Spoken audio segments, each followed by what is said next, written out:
Aircraft study channel please like and subscribe करना ना भूलें। फौजी बनने का सपना साकार करेंगे हम। जय हिंद दोस्तों, आज हम लेके आए हैं आपके लिए फिजिक्स का क्वेश्चन। चलिए क्वेश्चन की शुरुआत करते हैं। पहला क्वेश्चन, ध्वनि का वेग अधिकतम होता है। ऑप्शन नंबर ए, पहला क्वेश्चन क्या है? ध्वनि का वेग अधिकतम होता है। ऑप्शन नंबर ए क्या है? ऑप्शन नंबर ए है जल। ऑप्शन नंबर बी क्या है? ऑप्शन नंबर बी है वायु। ऑप्शन नंबर सी स्टील और ऑप्शन नंबर डी निर्वात।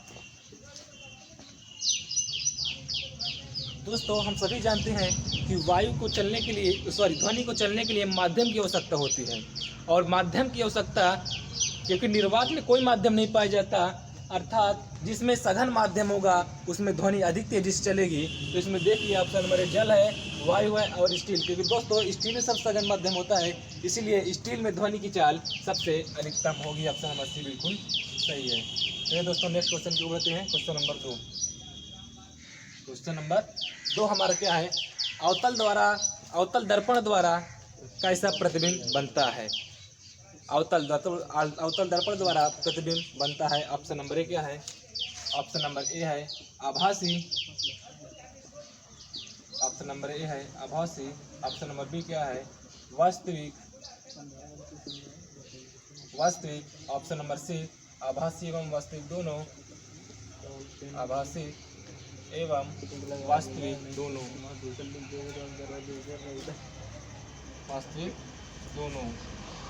Option number D please.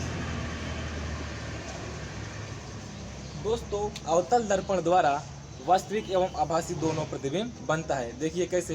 क्योंकि 5 कंडीशन में केवल वास्तविक प्रतिबिंब बनता है, लेकिन सबसे लास्ट कंडीशन क्या है? जब ध्रुव और फोकस के बीच में हो, तब दोस्तों आभासी प्रतिबिंब बनता है अवतल दर्पण द्वारा। इसीलिए हमारा ऑप्शन क्या होगा? ऑप्शन नंबर सी बिल्कुल सही होगा। आभासी एवं वास्तविक दोनों प्रतिबिंब बनते हैं। चलिए दोस्तों, बढ़ते हैं नेक्स्ट क्वेश्चन की ओर।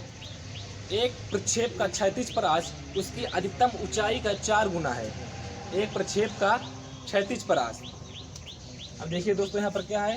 प्रक्षेप है, उसका क्षैतिज परास कितना होता है? क्षैतिज परास मतलब रेंज कितनी होती है? उसकी रेंज होती है r=u² sin 2θ/g। और आगे क्वेश्चन में क्या कह रहा है? आगे क्वेश्चन में कह रहा है कि उसकी अधिकतम प्राप्त ऊंचाई का 4 गुना है। उसकी अधिकतम प्राप्त ऊंचाई का 4 गुना है। अधिकतम प्राप्त ऊंचाई कितनी होती है दोस्तों? u² sin² θ/2g। इसका कितना है? r कितना है? प्राप्त ऊंचाई का 4 गुना है। तो पूछ रहा है क्षैतिज से इसका प्रक्षेपण कोण हमसे पूछ रहा है दोस्तों। तो चलिए हम इसको सॉल्व करते हैं। कैसे? r की जगह पे हम मान रख देंगे, h की जगह पर ये 1 और 2 से समीकरण से मान रख देंगे तो हमारा आंसर आ जाएगा। चलिए देखते हैं, r की जगह पर रखते हैं u² sin 2θ/g = 4 into h की जगह u² sin² θ/2g। g से g जो दोस्तों कैंसिल हो जाएगा और u² से u² कैंसिल हो जाएगा। अब इसको 2 से कैंसिल कर दीजिए। 2 से 2 कैंसिल हो तो हमारे दोस्तों बचे क्या? ये दोस्तों देखिए sin 2θ बचा।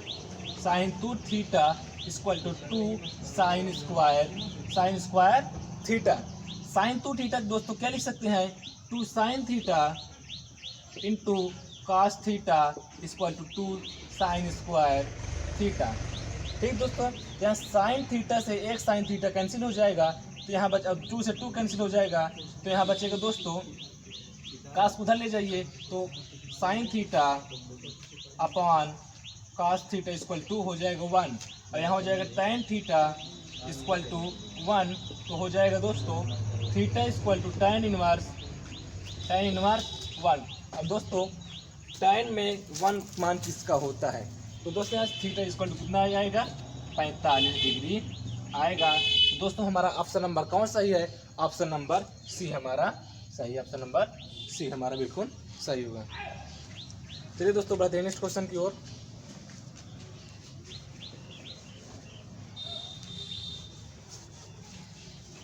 दोस्तों ये ऐसे क्वेश्चन है जो एयरफोर्स और नेवी में बार बार पूछे हुए क्वेश्चन है।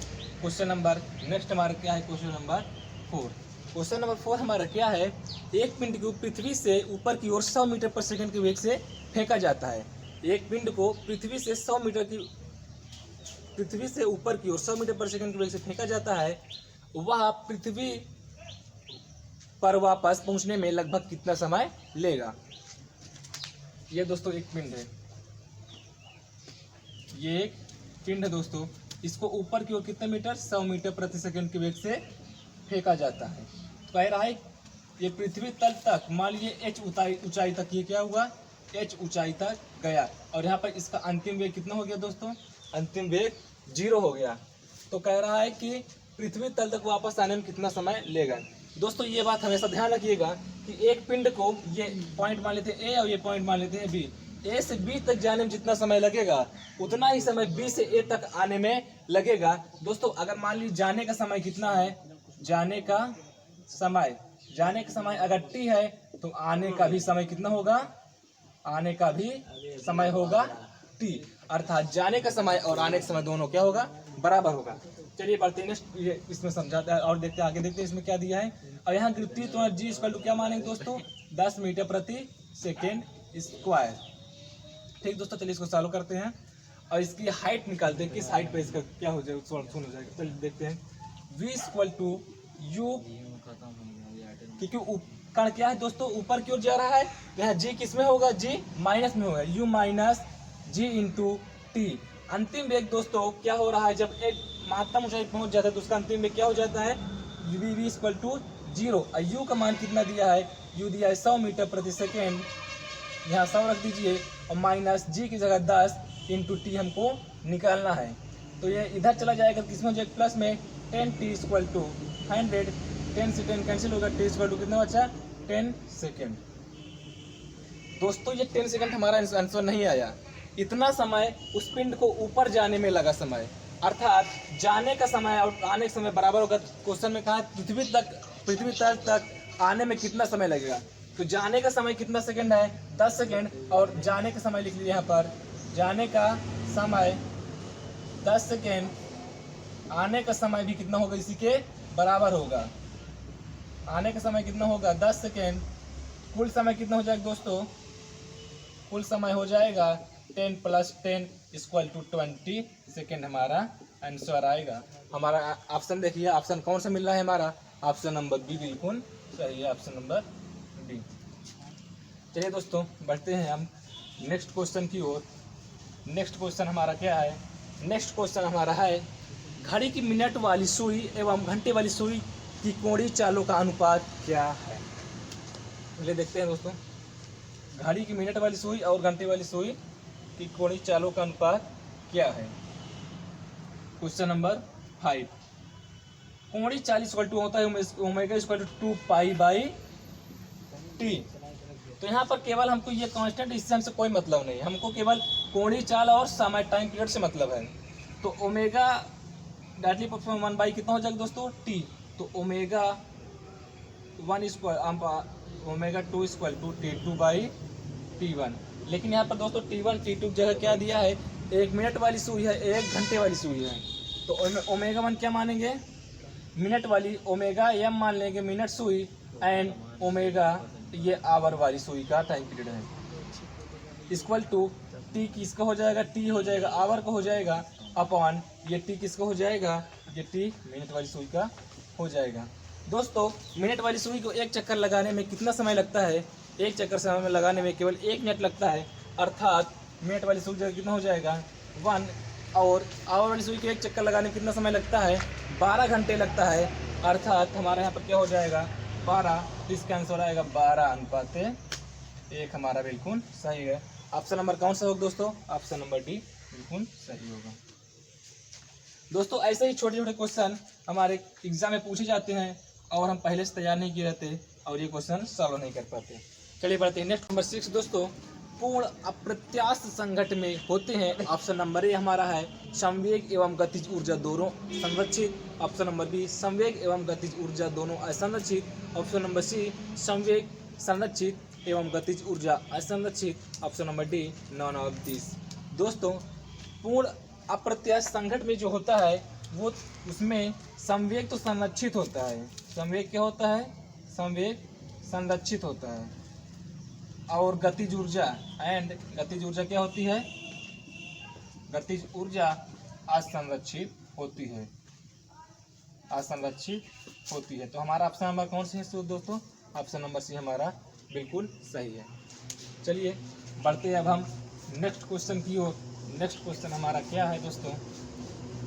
नेक्स्ट क्वेश्चन हमारा है क्वेश्चन नंबर 7। क्वेश्चन नंबर 7 हमारा है कोणीय संवेग गुणनफल है। ऑप्शन नंबर ए हमारा क्या है? ऑप्शन नंबर ए है, चलिए इसमें हिंदी में लिखा है क्वेश्चन की जो ये है सब कोणीय संवेग गुणनफल है, इसमें हिंदी में लिखा है, लेकिन हम आपको इसको मैथमेटिकल भाषा में दिखाते हैं। द्रव्यमान एवं कोणीय संवेग गुणनफल, कोणीय संवेग को जैसे प्रदर्शित करते हैं। इसका फर्स्ट ऑप्शन है द्रव्यमान एवं कोणीय वेग का। द्रव्यमान होता है m इंटू कोणीय वेग। कोणीय वेग का फार्मूला होता है ओमेगा।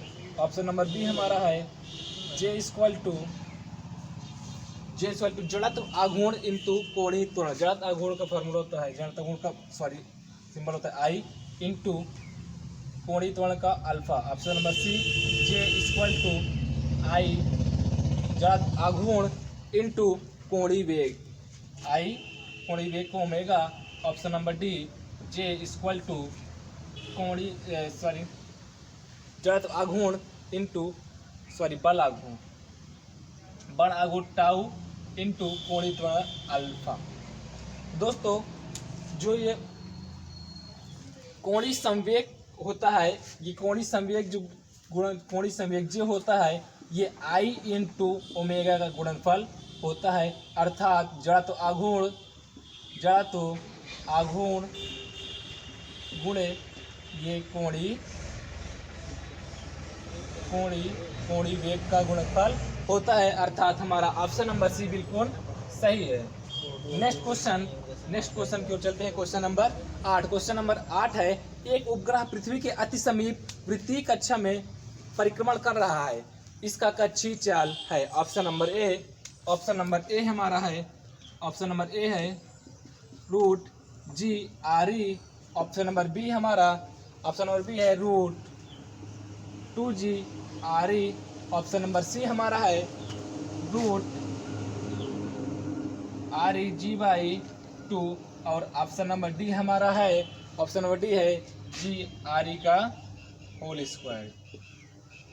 दोस्तों कोई भी उपग्रह पृथ्वी के समीप अगर अपनी कक्षा में चक्कर लगा रहा है तो उसका जो होता है परिक्रमा का जो होता है वो होता है रूट जी आर ई। अर्थात हमारा ऑप्शन नंबर बिल्कुल सही है।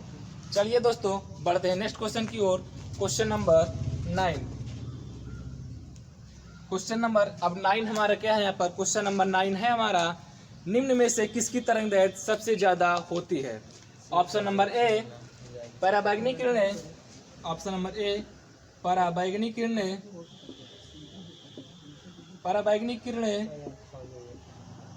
ऑप्शन नंबर बी रेडियो किरणें।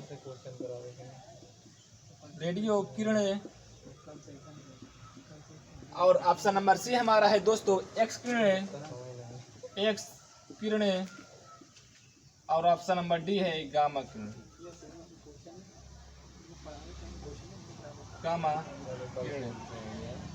दोस्तों इसमें सबसे अधिक जो तरंगदैर्घ्य होती है वो रेडियो किरणें की होती है, अर्थात रेडियो तरंग की होती है। ऑप्शन नंबर बी हमारा बिल्कुल सही है। लेकिन अगर दोस्तों यहाँ पर कह दे सबसे अधिक आवृत्ति किसकी होती है तो यहाँ दोस्तों सबसे अधिक आवृत्ति होगी गामा किरणें की, क्योंकि जिसकी तरंगदैर्घ्य अधिक होती है उसकी आवृत्ति कम होती है, और जिसकी आवृत्ति अधिक होती है उसकी तरंगदैर्घ्य कम होती है। तो हमारे सबसे अधिक तरंगदैर्घ्य होगी रेडियो किरणें की। अगर आवृत्ति पूरी सबसे अधिक किसकी होगी तो गामा किरणों की आवृत्ति सबसे अधिक होगी। नेक्स्ट क्वेश्चन दोस्तों क्वेश्चन नंबर 10। क्वेश्चन नंबर 10 हमारा क्या है? क्वेश्चन नंबर 10 है दो तरंगों की तीव्रताओं का अनुपात 4:1 है, इनके आयामों का अनुपात होगा। चलिए दोस्तों क्वेश्चन सॉल्व करते हैं। तीव्रता का अनुपात अर्थात I1:I2 का मान दिया है 4:1 और इनके A1:A2 का मान हमसे पूछ रहा है दोस्तों। तो दोस्तों यहाँ पर I max upon I minimum अर्थात तरंग की अधिकतम तीव्रता और न्यूनतम तीव्रता का अनुपात क्या होता है। अधिकतम तीव्रता का होता है, फार्मूला होता है √I1 प्लस √I2 का whole square upon √I1 minus √I2 का होल स्क्वायर। और ये फार्मूला इनके आयाम में होता है A1 plus A2 upon A1 minus A2 का होल स्क्वायर, दोनों का होल स्क्वायर दोस्तों। तो यहाँ से दोनों तरफ का स्क्वायर, बोथ साइड का स्क्वायर क्या होगा, हटा देंगे बोथ साइड का स्क्वायर। यहाँ हो जाएगा √I1 plus √I2 upon √I1 minus √I2 equal to A1 plus A2 upon A1 minus A2। अब I1 का मान देखिए दोस्तों क्या है, 4 है, I2 का मान 1 है। तो I1 जगह रख दीजिए √4 plus √1 upon √4 minus √1 equal to A1 plus A2 upon A1 minus A2। ये दोस्तों इसको अगर सॉल्व करें यहाँ पर तो ये कितना हो जाएगा हमारा, इधर लिखते हैं इसको। अब ये इसको 4 से रूट निकालें कितना हो जाएगा, 2 हो जाएगा। और ये 1 हो जाएगा और ये भी 2 हो जाएगा। 2 minus 1 equal to A1 plus A2 upon A1 minus A2। ये हो जाएगा 3 upon 1 equal to A1 plus A2 upon A1 minus A2। एक मल्टीप्लाई करिए दोस्तों, कितना हो जाएगा 3A1 minus 3A2 equal to A1 plus A2। A1 को इधर ले आइए दोस्तों, कितना हो जाएगा, ये इधर माइनस में आएगा तो 3 में से 1 घट जाएगा, कितना हो जाएगा 2A1। और इधर दोस्तों ये माइनस 3A2 को उधर ले जाएंगे तो ये उधर हो जाएगा, किस में हो जाएगा, प्लस में। जब इधर प्लस में हो जाएगा कितना हो जाएगा 4A2। इधर सॉल्व कर दो दोस्तों। अब तो अब A1 अपॉन A2 कर लीजिए, इसको A1 A2 किधर ला लीजिए, A1 upon A2 equal to ये कितना हो जाएगा 4/2। कैंसिल इसको कितना आएगा 2:1। अर्थात उनके आयामों का अनुपात कितना आएगा, आयामों का अनुपात आएगा 2:1। हमारा ऑप्शन नंबर कौन सही होगा, ऑप्शन नंबर बी बिल्कुल सही होगा। दोस्तों इस तरह के क्वेश्चन एयरफोर्स और नेवी में बार बार पूछ जाते हैं, इसीलिए आप हमारे वीडियो को अंत तक जरूर देखें। ये एयरफोर्स में सिलेक्टेड क्वेश्चन हैं। नेक्स्ट क्वेश्चन 11 नंबर क्वेश्चन क्या है, एक उत्तल लेंस की फोकस दूरी 30 सेंटीमीटर है। उत्तल लेंस की फोकस दूरी दोस्तों पॉजिटिव होती है, प्रिंसिपल कितने सेंटीमीटर है, 30 सेंटीमीटर है। और आगे क्या कह रहा है, आगे कह रहा है तथा प्रतिबिंब का आकार वस्तु के आकार का 1/4 तब वस्तु की दूरी है। प्रतिबिंब का आकार वस्तु के आकार कितना कह रहा है दोस्तों, 1/4, अर्थात m का मान कितना दिया है 1/4। दोस्तों यहाँ पर देखिए m इक्वल टू फार्मूला होता है, m इक्वल टू होता है f upon f minus u, अर्थात इक्वल टू करें तो अगर v के टर्म में लिखें तो f माइनस v/f। लेकिन हमसे दोस्तों ये पूछा है कि वस्तु की दर्पण से दूरी पूछा है, सॉरी लेंस से दूरी पूछा है। तो यहाँ पर हमको ये वाला फार्मूला लगाना पड़ेगा। तो m की जगह कितना हो जाएगा दोस्तों 1/4, f का मान दिया है 30 और ये 30 माइनस u, फिर मल्टीप्लाई कर देंगे 30 माइनस u इक्वल टू 120 हो जाएगा दोस्तों। और इसको इधर भेज देंगे, किसमें हो जाएगा माइनस में, माइनस u इक्वल टू ये बचेगा 90 और u इक्वल टू आएगा माइनस 90 सेंटीमीटर। अर्थात ये जो माइनस आया है, माइनस का चिन्ह यहाँ नहीं लगेगा, क्योंकि माइनस ये दर्शाता है कि जो वस्तु है वो लेंस के सामने रखी है, अर्थात लेंस के सामने होती है तो u का मान क्या होता है माइनस में। हमारे ये क्वेश्चन है, ये सॉल्व हो गया क्वेश्चन। ऑप्शन नंबर कौन सा है दोस्तों, ऑप्शन नंबर ए हमारे यहाँ पर मैच कर रहा है। चलिए बढ़ते हैं नेक्स्ट क्वेश्चन की ओर। Question number 12। क्वेश्चन नंबर 12 हमारा क्या है, क्वेश्चन नंबर 12 है हमारा, दो छोटे स्तंभ जिनमें प्रत्येक का परिच्छेद क्षेत्रफल 10 सेंटीमीटर स्क्वायर है। दो परिच्छेद का है जिनका क्षेत्रफल क्या है 10 सेंटीमीटर स्क्वायर, एक का है और दो का है, इसलिए यहाँ पर क्या कर देंगे 2 से मल्टीप्लाई कर देंगे। यहाँ पर कितने छोटे स्तंभ है, 2 स्तंभ है और एक का क्षेत्रफल दिया है 10 सेंटीमीटर स्क्वायर, यहाँ पर 2 स्तंभ है, इसी का हम यहाँ पर क्या किए हैं 2 से मल्टीप्लाई किए हैं। आगे कह रहा है, क्या कह रहा है क्वेश्चन में, आगे क्वेश्चन में कह रहा है कि 40 किलोग्राम द्रव्यमान के भार को संभालना है। 40 किलोग्राम द्रव्यमान, एम का मान कितना दिया है 40 किलोग्राम, और यहाँ पर भार कह रहा है तो एफ इक्वल टू कितना हो, वेट डब्ल्यू वेट कह रहा है, एम इंटू कितना हो जाएगा जी, तो 40 गुणे 10, 40 गुणे 2 10 हो जाएगा, तो हमारे यहाँ पर क्या हो जाएगा 400 न्यूटन हो जाएगा। इतने भार को संभालना है तो स्तंभ द्वारा आरोपित दाब की गणना कीजिए। तो दोस्तों अब यहाँ पर दाब इक्वल टू क्या होता है, पी दाब बराबर बल बटे क्षेत्रफल। तो यहाँ बल का मान, ये इसका जो भार है 400 हो गया, और एरिया कितना है 2 × 10 की पावर, सॉरी यहाँ देखिए सेंटीमीटर स्क्वायर है, तो इसको मीटर में जब बदलेंगे तो इंटू क्या हो जाएगा 10 × 10 की पावर 4 -4 मीटर स्क्वायर अब हो जाएगा दोस्तों यहाँ पर। ठीक, तो यहाँ से इसको सॉल्व कर लीजिए, 2 से 1 0 से 1 0 कैंसिल हो गया, और 2 से कैंसिल करें कितना आएगा 20। अब ये -4 जब ऊपर जाएगा किस में हो जाएगा प्लस में, 20 × 10 की पावर -4, और ये हो जाएगा 2 × ये माइनस है तो ऊपर जाए किस में हो जाएगा, ऊपर जाएगा प्लस में हो जाएगा। तो अब यहाँ 10 हो गया × 10 की पावर 4, एक ये प्लस कितना हो जाएगा दोस्तों 2 × 10 की पावर 5, और इसका मात्रा क्या हो जाएगा, ये बल और अपान क्षेत्रफल न्यूटन प्रति मीटर स्क्वायर इसका मात्रक हो जाएगा। चलिए बढ़ते हैं नेक्स्ट क्वेश्चन की ओर। क्वेश्चन नंबर 13, क्वेश्चन नंबर 13 हमारा क्या है, क्वेश्चन नंबर 13 है साबुन के घोल के बुलबुले के भीतर दाब अधिक है। ऑप्शन नंबर ए हमारा है, ऑप्शन नंबर ए है 2T/R, ऑप्शन नंबर बी है T/R, ऑप्शन नंबर सी है 2RT, ऑप्शन नंबर डी है 4T/R। दोस्तों साबुन के बुलबुले के अंदर टोटल दाब होता है P0 + 4T/R होता है, लेकिन यहाँ पर P0 क्या है, वायुमंडलीय दाब है, तो इसी कारण अंदर का टोटल दाब, अधिक दाब क्या हो जाएगा 4T/R, अर्थात हमारा ऑप्शन नंबर डी बिल्कुल सही होगा। Next question, question number 14, question number 14 क्या है, अच्छे उत्सर्जक अच्छे अवशोषक भी होते हैं, यह कथन आधारित है। ऑप्शन नंबर ए न्यूटन का शीतलन नियम, ऑप्शन नंबर बी स्टीफन का विकर्ण नियम, ऑप्शन नंबर सी प्रीवास्ट का नियम, और ऑप्शन नंबर डी किरचॉफ का नियम।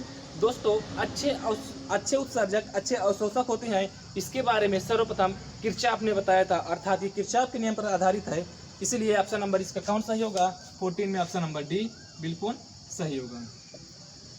क्वेश्चन नंबर नेक्स्ट क्वेश्चन क्या है, क्वेश्चन नंबर 15, क्वेश्चन नंबर 15 क्या है दोस्तों, क्वेश्चन नंबर 15 है एक चींटी की मेज के पृष्ठ पर चल रही है, इसके चलने की स्वतंत्र कोटियां हैं। दोस्तों ये मान लीजिए एक मेज है, ये मेज, इसको अगर ऐसा करें मेज हो जाएगा। एक मान लीजिए यहाँ पर कोई चींटी है, ये चींटी क्या है, इसके चलने की कोटि क्या है दोस्तों, ये तो ये एक्स डायरेक्शन में चलेगी या तो ये वाई डायरेक्शन में चलेगी, क्योंकि जेड डायरेक्शन इसके परपेंडिकुलर हो जाएगा, अर्थात ये 3D में नहीं चल सकती, अर्थात इसको ये एक दिशा हो ये दूसरी दिशा, अर्थात इसकी स्वतंत्र कोटि क्या हो जाएगी दोस्तों, ये 2 डायरेक्शन में चल सकती है। ये चींटी क्या है दोस्तों, चींटी 2 डायरेक्शन में चलती है, या तो एक्स में चलेगी या तो वाई में चलेगी, या तो वाई में चलेगी या जेड में चलेगी, अर्थात ये जेड में चलेगी या एक्स में चलेगी। चींटी केवल 2 डायरेक्शन में चल सकती है, ऊपर की ओर नहीं चल सकती है, इसी कारण से इसकी स्वतंत्र कोटि कितनी होगी 2 होगी। यहाँ पर हमारा 2 आंसर होगा। Next question, question number 16, question number 16 क्या है, साइकिल के टायर का अचानक फटना कौन सा प्रक्रम है। दोस्तों साइकिल के टायर का अचानक फटना ये रुद्धोष्म प्रक्रम पर आधारित है। ये रुद्धोष्म प्रक्रम पर आधारित क्यों है, चलिए समझाते हैं। क्योंकि जब ऊष्मा का आदान प्रदान बंद हो जाता है तो साइकिल के टायर के अंदर का जो ऊष्मा होती है वो बहुत अधिक हो जाती है, और बाहर की ऊष्मा क्या होती है कम रहती है। इसी कारण से साइकिल का टायर क्या होता है दोस्तों, फट जाता है, अर्थात ये रुद्धोष्म प्रक्रम पर आधारित है। ऑप्शन नंबर बी हमारा रुद्धोष्म प्रक्रम बिल्कुल सही होगा। चलिए दोस्तों बढ़ते हैं नेक्स्ट क्वेश्चन की, क्वेश्चन नंबर 17। क्वेश्चन नंबर 17 हमारा क्या है, क्वेश्चन नंबर 17, यदि एक इलेक्ट्रॉन चुंबकीय क्षेत्र में थीटा कोण पर प्रवेश करता है तो उसका पथ होगा। दोस्तों अगर कोई इलेक्ट्रॉन या कोई आवेश चुंबकीय क्षेत्र में 90 डिग्री पर प्रवेश करता है तो उसका पथ होता है वृत्तीय, लेकिन अगर थीटा कोण पर प्रवेश करता है तो इसको जरूर से जरूर ख्याल रखिएगा, इसका पथ हो जाएगा सर्पिलाकार। सर्पिलाकार सर्पिलाकार को इंग्लिश में कहते हैं हेलिक्स। इसका पाथ क्या हो जाएगा? Helix path. हमारा ऑप्शन नंबर डी बिल्कुल सही है। चलिए दोस्तों बढ़ते हैं नेक्स्ट क्वेश्चन की ओर। नेक्स्ट क्वेश्चन क्या है? Next question 18 number. Next question क्या है? किसी आवेश पर लगने वाला लॉरेंज बल का सदिश रूप है। दोस्तों ये फार्मूला आपको याद रखना पड़ेगा क्योंकि ये एयरफोर्स और नेवी में कम से कम 2 बार पूछा गया क्वेश्चन है कि लॉरेंज बल का फार्मूले का सदिश रूप F = होता है Q E + V × P। देखिए दोस्तों ये ऑप्शन कौन से मैच कर रहा है? देख लीजिए दोस्तों ये ऑप्शन नंबर ए मैच कर रहा है Q (E × B) अर्थात सॉरी ये लग गया गलती से। तो हमारा ऑप्शन नंबर ए क्या होगा? बिल्कुल सही होगा। दोस्तों ये फार्मूला आप जरूर याद कर लीजिएगा क्योंकि ये क्वेश्चन में एग्जाम में बार बार पूछे जाने वाला क्वेश्चन है। नेक्स्ट क्वेश्चन दोस्तों क्वेश्चन नंबर 19। क्वेश्चन नंबर 19 हमारा क्या है? प्रत्येक गैस आदर्श गैस के समान व्यवहार करती है। दोस्तों प्रत्येक गैस आदर्श गैस के समान व्यवहार कब करेगी? दोस्तों ऑप्शन नंबर ए है निम्न दाब तथा उच्च ताप पर। ऑप्शन नंबर बी उच्च दाब तथा निम्न ताप पर। ऑप्शन नंबर सी सामान्य दाब व ताप पर। ऑप्शन नंबर डी उच्च दाब व उच्च ताप पर। दोस्तों कोई भी सामान्य गैस आदर्श गैस की तरह निम्न दाब तथा उच्च ताप पर आदर्श गैस की तरह व्यवहार करेगी अर्थात हमारा ऑप्शन नंबर ए बिल्कुल सही होगा। निम्न दाब तथा उच्च ताप ऑप्शन नंबर ए। चलिए दोस्तों लास्ट क्वेश्चन की ओर बढ़ते हैं। लास्ट क्वेश्चन हमारा क्या है? लास्ट क्वेश्चन है निम्न में से किसका प्रभाव वायु में ध्वनि की चाल पर नहीं पड़ता है? दोस्तों ऑप्शन नंबर ए दाब, ऑप्शन नंबर बी ताप, ऑप्शन नंबर सी आर्द्रता, ऑप्शन नंबर डी वायु की चाल। दोस्तों आर्द्रता का भी प्रभाव ध्वनि की चाल पर पड़ता है, ताप का भी प्रभाव पड़ता है, वायु की चाल का भी प्रभाव पड़ता है, लेकिन ऑप्शन नंबर ए दाब का प्रभाव इनमें ध्वनि की चाल पर नहीं पड़ता। इसी कारण से हमारा ऑप्शन नंबर ए बिल्कुल सही होगा। दोस्तों ये आज हमारे इतने ही क्वेश्चन हैं। आप हमारे चैनल को लाइक एवं सब्सक्राइब करना ना भूलें। हम आपको ये विश्वास दिलाते हैं कि जितने से कम 15 से 20 सेट हम बनाएंगे फिर इसके क्वेश्चन, उसमें से आधे क्वेश्चन एयरफोर्स एंड नेवी में आपको जरूर से जरूर मिल जाएंगे। जय हिंद, जय भारत।